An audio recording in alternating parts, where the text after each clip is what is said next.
Just from health and safety. Yes. If that, you know, there are bees around, so there's a risk of a sting. Yes. Wait. Wait. What did he just say? You're probably wondering how we ended up here. Well, let's go back to the beginning. TK's back. Oh wow! It all started when my dad was trimming a hedge until he saw like a big black swarm of something inside the bush. Anyways, he kept cutting until he got out his camera and zoomed a little bit closer and saw a swarm of bees. That's right, guys, there was a beehive inside the hedge with literal bees, and it was a ginormous hive. Anyways, obviously you can't keep cutting, so my dad had to call over Harrow Beekeeper Association so they could move the bees into a different habitat. This is Stephen, by the way, and you'll meet him later on in the video because we are going to interview him. There's probably like, I can't even guess how many bees there are on there, like 50,000 or more. Like, there's so many. They kind of look like they're in spacesuits. But yeah, and then they start trimming the edges of like the branch that they're on, because eventually they're going to shake off the bees, because obviously they have to transport it into the box, and scraping it off would kind of provoke the hive. Shaking it in one go will kind of just get them all in together.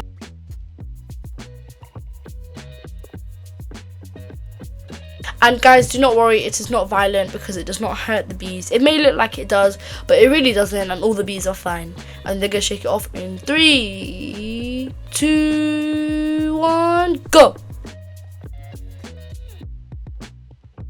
But yeah, then they get the bees off. There are some excess bees that are like out, but don't worry, because they will either find another hive or fly back into the box where the queen is. Well, hopefully there's a queen there. That's how they transported the bees into the box and like went to Harrow Beekeepers Association and put them in a new hive. Oh wow. Done. That's it. That's it. This is the excess wax from the bees because they were going to make a hive. Following up from the beehive situation, we contacted Harrow's Beekeeper Association again and asked them if one of their members would be willing to chat to us about bees so we can understand how they live, what they do, and how they make honey and other stuff. They said we could come down, have a look, and ask questions, and we did. So here's how it went. Today we are at the Harrow Beekeepers Association and we are here with... My name is Stephen Kennedy, and I've been a member of the association now for 4 years. Yeah, and we are going to be asking Stephen some questions, so let's get started. What's your favourite thing about bees? I think the sound. One of my favourite times in the week is when I go down to take care of my own bees. I spend about 2 hours once a week down with them, just listening to them buzz away in the background. I find it very relaxing. Peaceful. What made you want to become a beekeeper? I found a really brilliant yellow book in Hay on Wye while I was walking called The Life of Bees, and I bought it just on a whim. And I spent the rest of the weekend reading it, and I got really interested in beekeeping. And just before COVID hit, 2019, I did a course, a beekeeping course. And as a beginner, I got my first set of bees, and I've been doing it ever since. Do all bees sting and does it hurt? My bees don't sting because I treat them really well and I have very nice bees. But you've got to remember that when you go in to do your inspections, they're going to protect their home. So you have to dress up using the right kit to protect yourself. So if anybody knows they're allergic, don't come any closer. But if you get buzzed by a bee, particularly if it gets in your hair, the last thing you should do is try to release it. Okay. Because this activity will mean that it's going to think it's being attacked, And then it will sting. come straight back and it'll sting you, probably on your face. Oh, is the bee? Stand still, stand still. Stand still. Stand still, stand still. Don't do that, don't do that, don't do that. So the best thing to do, if it's in your hair, is to kill it. I'm really sorry, that's not the nicest thing. Nah, bro, I'm covering up my hair. He said the best thing to do if you have a bee in your hair is to slap it. You really think I want bee blood in my hair? Tia wants to go. Okay. Right. Okay. And if you do get buzzed, Yeah, but you don't think you're being attacked, but you don't like it, just walk away. Walk off gently, And walk into the building. Okay. They're unlikely to follow you into Okay. the building. And no flapping, screaming. Just be calm, yeah. None of that. That's just for us to do. Go on then. I'll stay with Kira. If you get stung, boy, I'm running out of it back on. How do they do this? So honestly, nothing was going through my mind. My mind was empty. I just walked out. Too scary. So Kira, you're not going out there. Why? Because you said there's a slight chance that I might get stung, and I'm taking no chances. No chances. There's no way I'm doing that. And things, they're just standing there and they're all swarming. I just keep walking at least. And they look like they're going crazy right now. And he said they might go into your hair, and I've got big hair. Guys, did you see my hair? Like, no, bro. Imagine if I just like feel them crawling up in my head. Like, nah, bro. I'm not in the mood to be seeing a whole bunch of bees just up in my head, bro. Just no. What if they make a nest on my face? I'm thinking about all the wrong things. I should be positive.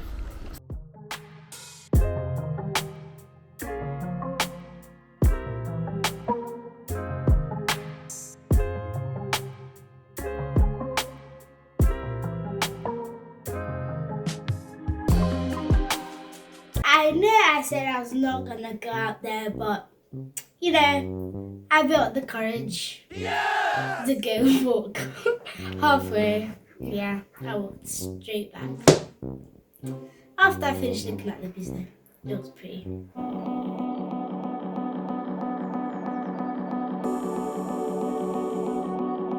Why was Kira looking like she had a turtleneck? Like she was like girl, put your neck up, look back straight, not. What are you hiding from? The bees aren't even gonna. The bees will come to you if you're looking like that. I don't want anything to crawl down my clothes or anything, so I just like keep it tight. When I look at myself do it, it's weird, but when I just do it, it feels like normal. Like, do you know when you like do a thing was like, just keep it up there. What's the queen bee like? Is she bossy? She isn't bossy, in fact. No, she's really lovely. She's very hard to find sometimes. My hives have about 50,000 bees in them, and there's only one queen. So she can be tricky. I have a little trick of my own though, so I put a little pink dot on her back, so I can find her when I need to. But no, she runs around. She runs the hive, and it's always kind of a fun game to try to find her each week.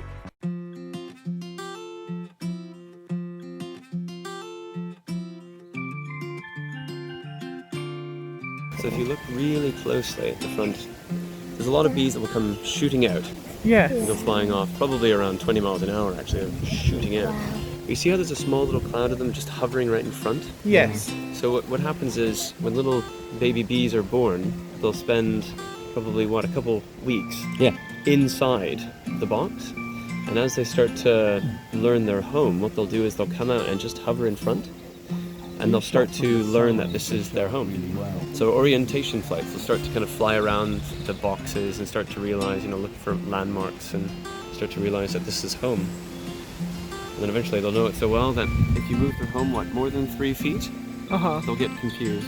They won't be able to find their new home, yeah. So they're absolutely zero back in on this very spot. Wow. I've done it before just as an experiment, but you move your hive 3 feet to the left and there'll be just a little ball of bees sitting there on the ground, totally lost. No. Yeah. Wow. So that's how accurate they are Yeah. in terms of coming home They're here. completely orientated.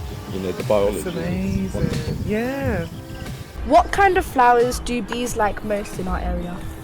I think they like every flower. I mean, there's a lot of flowers that go across the season. So I think one of the best things I've learned while beekeeping is how a wider flowers, trees bloom, what flowers come in and go out during each season.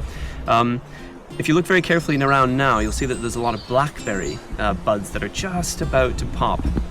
And so I think that's a really good time of the year for bees. I get a lot of blackberry honey that comes in around June, July, and it's really sweet honey. So I'm hoping that the bees will make a lot of good honey for me this year.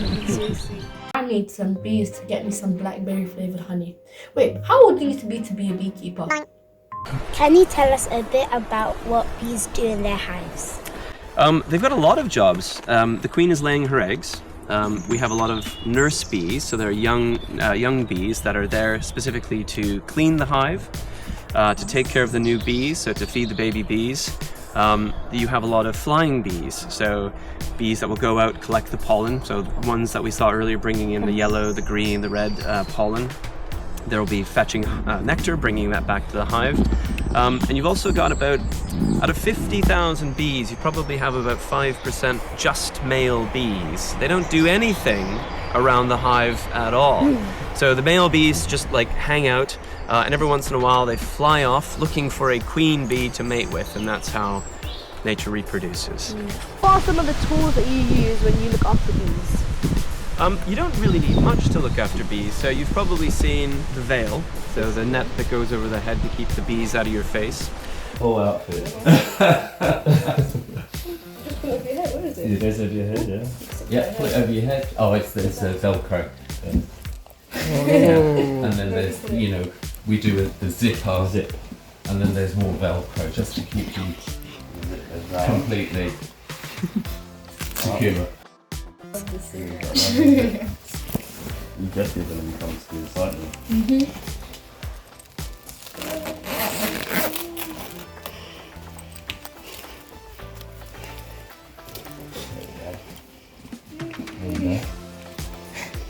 I'll put a hood on as well. That'd be perfect. I've also got something called a smoker, which is kind of a little metal tin. So I put some dried grass and some little pieces of wood and I light it on fire just to get it a bit smoky. And so I normally put a little puff of smoke just in the entrance of the hive. That usually calms the bees. So they communicate using pheromones. So if they start to panic, they'll send those pheromones around the hive. So a little puff of smoke in the front entrance will keep them calm. And then when I lift the lid off to go inside, I'll give them just a little puff of smoke at the top as well. That'll keep them down usually. They don't like the smell of smoke, so they'll kind of scurry down into it, so they're not flying up in my face. I've got little gloves. I use the marigolds, so the kinds that you use for washing up. This keeps my hands clean. There's a lot of propolis, so tree sap that the bees use to glue things together and keep things secure. And that gets all over your hands, can be quite sticky, so I usually use gloves as well. And then the last thing I use is called a hive tool. It's like a long metal stick. And when you're going through the frames in the hive, because they're all stuck together with this propolis, I use a little metal stick to kind of push the frames apart from each other so I can go in and check. But other than that, it's very easy to run a beehive.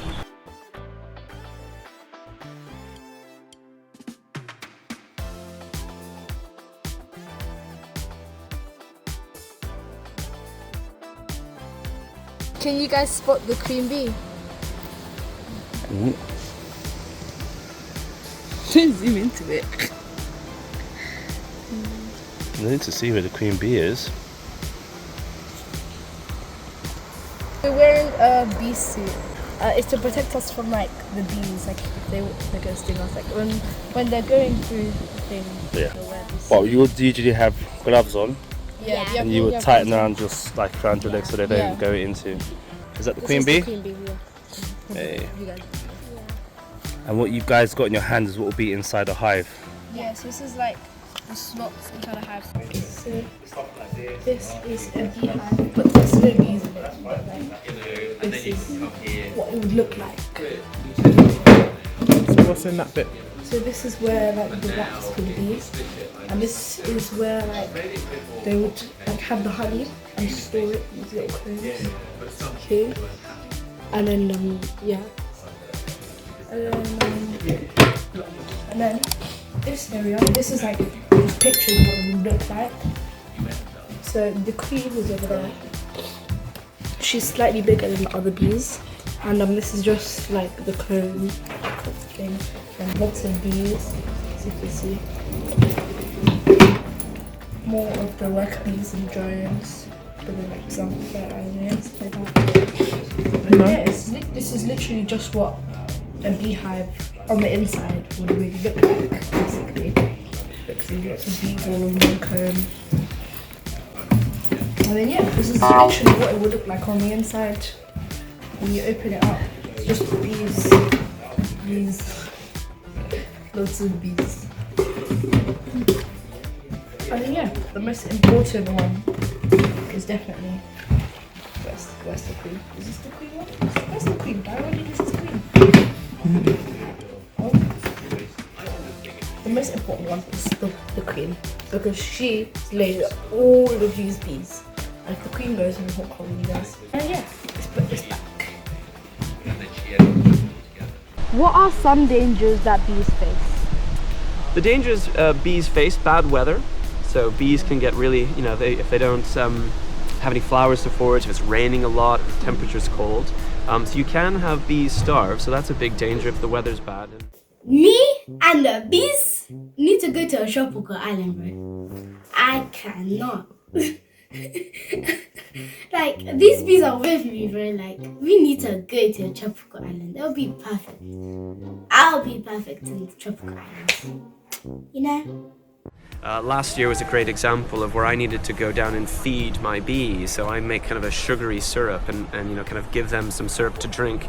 Other dangers, things like pesticides, monoculture flowers. So, when we chop down trees and just plant, monoculture crops, wheat, barley, that kind of stuff, where bees can't really forage. So we need lots of wild space, lots of flowers growing for the bees to thrive. How do bees make honey? Is it like magic? In a way, it is like magic, yeah. So every flower will have some pollen in it, and it will have some nectar as well. So the bees will have in their chest a little honey sac. So they'll basically swallow the nectar out of the flower. Once they're full, they'll fly back, and rather gross, they'll vomit it back up. So they'll push the nectar out into another bee. Wait, what? So the honey we eat is bees' vomit? And that little bee will then take it up and put it in the honeycomb. They'll slowly fill it, so they'll pass the honey back and forth, or the nectar back and forth between lots of different bees. That'll happen many, many times.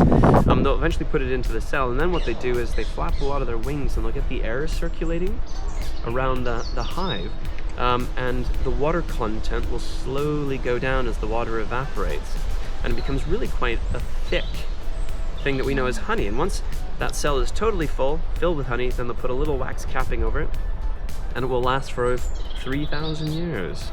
So they find, even nowadays in the pyramids, for example, some honey stored, and scraping back the wax, the honey's still there. Yeah, that's fine.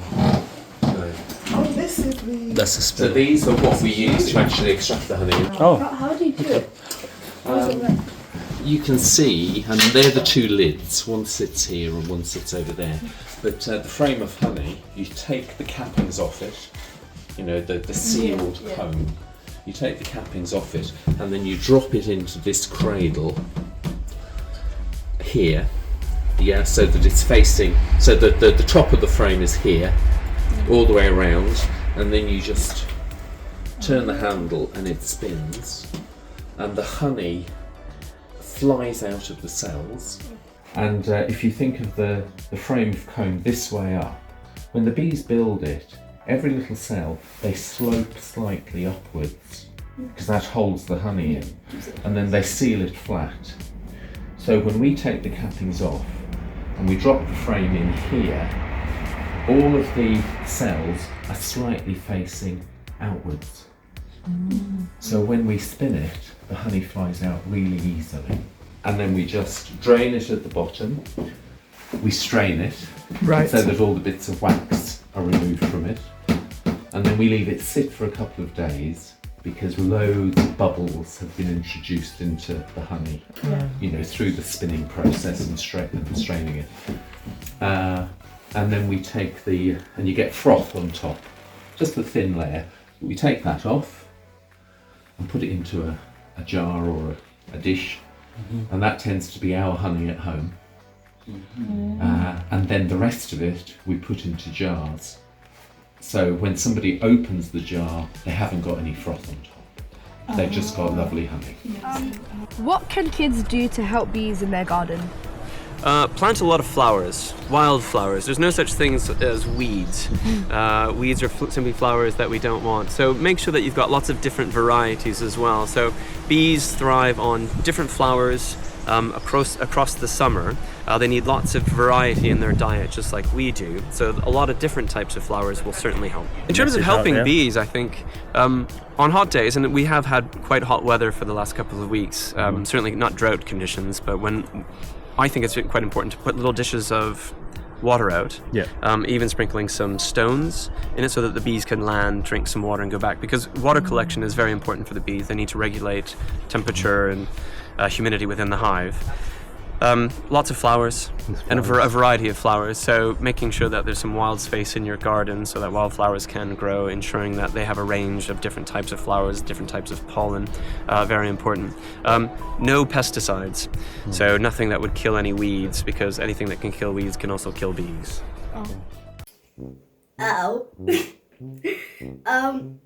Yeah. Sorry, bees. But to be fair, we haven't really used it for years. It's just like, all we have been doing is pulling out the weeds, so, you know, more work for us. What does honey taste like straight from the hive? Is it different from the honey we buy? So the interesting thing about honey is that it will take on the characteristics of the flowers it's taken from. So depending on where the bees are getting their nectar, you can have different types of flavors of honey. So in the early spring, so around this time, if I was to take a little honeycomb out of my hive and scrape it back, it would be quite a light, very sweet honey. But as the seasons go on and more different types of flowers and nectar come in, the honey often takes on a darker color. It tastes a little bit more like malt. It's still quite sweet, obviously. It's honey, lots of sucrose and glucose, but colors change. And so if you really get into your beekeeping, you can actually start to do honey tastings. And you can start judging the different qualities and colors and flavors of honey. You can enter competitions to see who has the best honey. So it can be quite sophisticated. In many ways, it's like wine tasting, right? Different regions of grapes produce different types of wines. Similarly, different parts of the UK will produce different types of honey. Queen rearing, so where you can produce queens, and then you can set them up in new colonies, and that's essentially what these are. Right. And they're ready, will be soon to be moved into full hives and then moved on. So the one you guys collected, would you start it off in now, or is that different? Well, it did. Yeah, It did it'll go be in one of into. those ones. It's in one of those at the moment. Just a single story like that one over Oh, there on the okay. left.